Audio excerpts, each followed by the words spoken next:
The Way of Shadows by Brent Weeks, Chapter 33. The whorehouse had closed hours ago. Upstairs the girls slept on fouled sheets amid the brothel smells of stale alcohol, stale sweat, old sex, wood smoke, and cheap perfume. The doors were locked. All but two of the plain copper lamps downstairs had been extinguished. Mama Kay didn't allow her brothels to waste money. There were only two people downstairs, both of them at the bar. Around the man's seat were the remains of a dozen smashed glasses. He finished the 13th beer, lifted the glass, and threw it onto the floor. It shattered. Mama Kay poured Durzo another beer from the tap, not even blinking. She didn't say a word. Durzo would speak when he was ready. Still, she wondered why he'd chosen this brothel. It was a hole. She sent her attractive girls elsewhere. Other brothels she'd bought had been worth fixing, but this one huddled deep in the warrens, far from main roads in the maze of shacks and hovels. This was where she'd lost her maidenhead. She'd been paid 10 silvers and had counted herself lucky. It wasn't high on her list of places to visit. "I should kill you," Durzo said finally.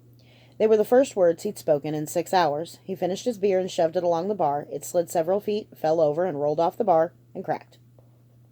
"Oh, so you do have the power of speech," Mama Kay said. She grabbed another glass and opened the tap. "Do I have a daughter, too?" Mama Kay froze. She closed the tap too late, and beer spilled all over her. "Vonda made me swear not to tell you. She was too scared to tell you, and then when she died... You can hate Vonda for what she did, Durzo, but she did it because she loved you." Durzo gave her a look of such disbelief and disgust that Guinevere wanted to hit his ugly face. "What do you know about love, you whore?" She had thought that no one could hurt her with words.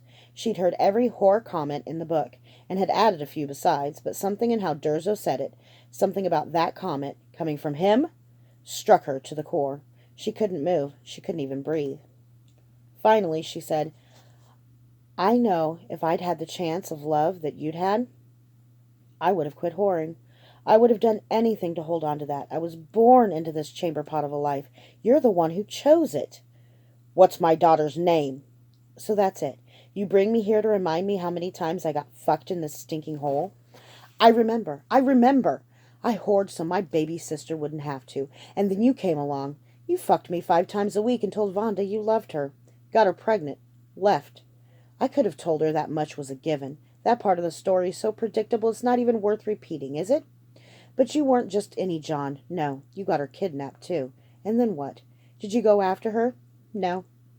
You showed exactly how much you loved her. Called her bluff, didn't you? You always were willing to gamble with other people's lives, weren't you, Durzo? You coward. Durzo's glass exploded against the keg behind her. He was trembling violently. He pointed a finger in her face. You don't have any right. You would have given it all up for love? Horse shit. Where's the man in your life now, Gwen? You don't whore anymore, so there's nothing for a man to be jealous of, right? But there's still no man, is there? Do you want to know why you're the perfect whore? For the same reason there's no man, because you don't have the capacity for love. You're all cunt. You suck everyone dry and make them pay you for the pleasure. So don't give me that bleeding heart. I did it to save my sister, horse shit. It's always been power for you. Oh, sure, there are women who whore for money or for fame or because they don't have any other options. But then there are whores. You might not fuck anymore, Gwen, but you will always be a whore. Now, what is her name?" He bit off each word like moldy bread. "Uli," Guinevere said quietly. "Ulisandra. She lives with a nurse in the castle." She looked at the beer she was holding in her hand. She didn't even remember filling it. Was this what Durzo reduced her to? A submissive little... She didn't even know. She felt like she'd been eviscerated, that if she looked down, she'd see ropes of her own intestines coiled around her feet. It took all of her strength to spit in the beer and set it on the counter with even a shadow of nonchalance. "Well, it's tough to be a victim of circumstance," Durzo said. His voice had that killing edge on it.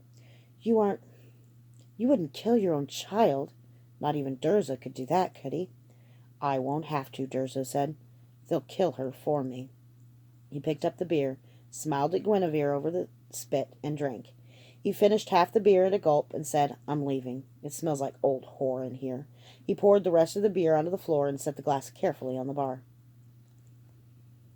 Kyler woke 2 hours before dawn and briefly wondered if death would be too high a price to pay for for a full night's sleep. The correct answer, however, was unavoidable, so after a few minutes he dragged himself out of bed. He dressed quietly in the dark, reached into his third drawer, where his wet boy grays were folded, as always, and reaching into his ash jar to smear his features black. In the past 9 years, he'd learned to compensate for not having the talent. When Brent was in an optimistic mood, which was increasingly rare, he praised Kyler for it. He said that too many wet boys relied on their talent for everything, and that he kept his mundane talents honed for unpredictable situations. In the bitter business, unpredictable situations were the norm. Besides, Blint said, if there's anything no noise of a footstep to cover up in the first place, you don't have to use as much of your talent to muffle it. Sometimes Kyler's adaptability showed itself in more spectacular ways, but mostly it was in these little things, like putting his grays in the same drawer, the same way every time he washed them. At least he hoped it was his adaptability and not Blint's mania for organization infecting him. Seriously, what was it with the man's locking locks 3 times and spinning knives and the garlic and the night angel this and night angel that? The window opened silently, and Kyler crept across the roof. Years of practice taught him where he could walk and where he had to crawl to be unheard by those below. He slipped over the edge of the house, dropped onto the flagstones in the courtyard, and vaulted off a rock to grab the edge of the wall. He raised himself to peek over the edge, saw no one, pulled himself over the wall, and then moved stealthily up the street. He probably could have walked. Sneaking wasn't really necessary once you got out of sight of the Drake's home, and until he got within sight of the herbery. But it was a bad habit to get into. A job is a job. It isn't done till it's done. Another of Blint's pearls. There. Thanks. Tonight, it wasn't just Blint's ingrained discipline that kept him creeping from shadow to shadow, making the 2-mile walk to the herbery take almost an hour. Tonight, Jarl's words kept going through his head. You have enemies. You have enemies. Maybe it was time he moved out of the Drake's house. For their safety. He was 20 years old. And though, of course, he didn't have the income of a noble, Blint was more than generous with his wages. In fact, Blint didn't really care about money. He didn't spend much on himself, aside from the infrequent binges on alcohol and rent girls. He did buy the best equipment and ingredients for poisons, but what he bought, he kept forever. With what he made for each kill and the frequency with which he took jobs, Blint had to be wealthy. Probably obscenely wealthy. Not that Kyler cared. He'd adopted much of Blint's attitude. He gave Count Drake a portion of his wages for Elaine, and still had plenty left over. He kept some in coins and jewels and split the rest between investments Mama Kay and Logan made for him. It meant nothing to him because money couldn't buy him anything. His cover as a poor country noble and his real work as a journeyman wet boy kept him from living a lifestyle that would attract attention, so even if he had wanted to spend his money, he couldn't afford to.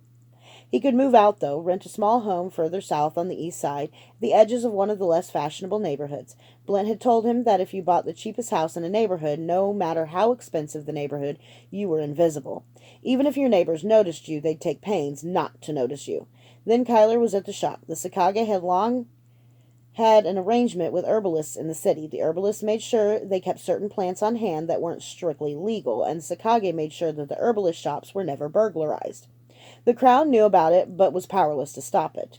Goodman Ayup's herbery was frequented by rich merchants and the nobility, so he had refused to keep illicit herbs openly in his shop, fearing that such defiance in the very face of authority might not be ignored.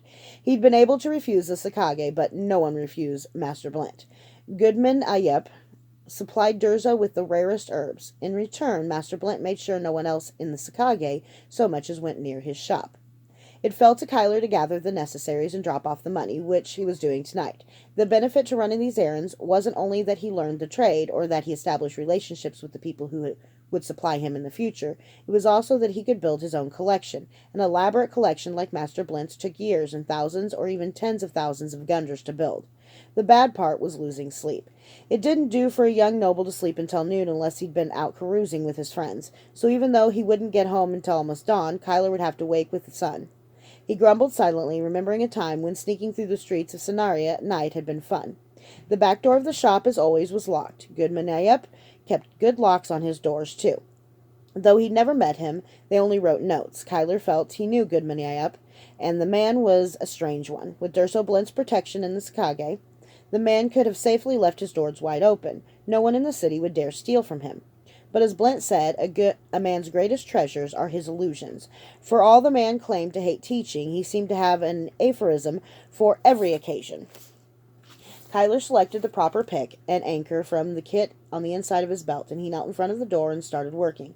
He sighed. It was a new lock, and from Master Procol, the best locksmith in the city. New locks, even if they weren't high quality, always tended to be tighter, and if losing an anchor wasn't the end of the world, it was still irritating to break one. Kyler raked the pick over the pins, 4 pins, 2 of them a little loose. That meant it was the work of one of Proctor's journeymen and not the master himself. In 10 seconds, he turned the anchor, bending it, and the door opened. Kyler cursed silently. He'd have to get another new anchor, then tucked his tools away. Some day he was going to have to commission a set of Mistral picks and anchors like Master Blint had, or at least one anchor Mistral would flex but never break, but it was more expensive by weight than diamonds. Goodman Ayep's claim that his business was an herbery wasn't an idle boast. It had 3 rooms, a large comfortable shop with labeled glass jars for the display of herbs, a tiny office, and the herbery in which Kyler stood. The little room was humid, and the wet, pheasant odors were always overwhelming. Checking on the progress of some fungi, Kyler was pleased. Several lethal mushrooms would be ready within a week. Mushrooms were one kind of plant Goodman Ayep could grow with impunity in his shop. Lethal varieties were indistinguishable from edible mushrooms to anyone except trained herbalists and, of course, trained poisoners. Treading carefully so he didn't step on any of the boards that creaked, Kyler moved through the rest of the herbery, judging the plants with a practiced eye. Kyler lifted the 3rd plant box in the 2nd row and saw 6 bundles carefully packed in individual lambskin pouches. He lifted them out and checked that each was what he had ordered. 4 bundles for Master Blint and 2 for himself. Kyler put the herbs in the pack, secured flush against his back under his cloak, and put the purse with Ayep's money into the little space. He set the planter back in position. Then something felt wrong. In the blink of an eye, Kyler drew 2 swords. But he didn't move a step. The feeling of wrongness continued. Not something wrong of itself, but just something here and now and close. There was no sound, there was no attack, just a slight pressure, as if the softest possible touch of a finger. Kyler focused on the sensation, even as his eyes scanned the shop, and his ears strained to hear the slightest sound. It was like a touch, but it was pressing past him toward the lock on the back door clicked home. He was trapped.